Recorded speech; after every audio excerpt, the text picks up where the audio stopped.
این یک هویه است که با پاور بانک کار میکنه. خیلی دوستان گفتن این هویه الکیه و نمیتونه لیمو به درستی آب کنه روبوت و به درد لیم کاری نمیخوره. اگه نمیدونی چجوری میشه ساختش، ریز قبلی حتما ببینش. این هویه با پاور بانک فست شارژ فعال میشه و کار میکنه. همونجوری که میبینید سیمش وصل به پاور بانک و روشن.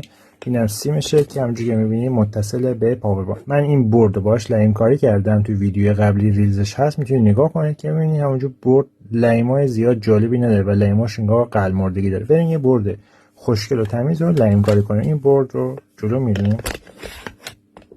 خب همونجور که میبینید این از وضعیت پایه‌اش. بریم که یک کمش رو لیم کنیم. همونجور که میبینید به سرعت میشه لیم کاری کرد.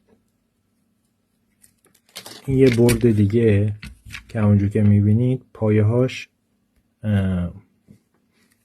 لیماش زیاد میزون نیستن.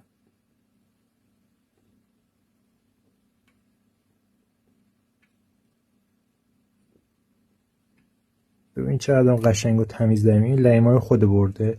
همونجور که میبینید من درجا هویه رو بذارم آب میشه. بس درجا من با نوکش هم دارم کار میکنم. نوک جلو. ببین چقدر تر و تمیز میشه باش کار کرد. پس کاملا این هویه واقعیه و میتونه ازش برای لیم کاری استفاده کنید. برای ساخت این هویه هم هزینه زیادی لازم نیست انجام بدید. آموزش ساختش هم تو ریلز قبلی گذاشتم، میتونید نگاه کنید و یکی برای خودتون بسازید.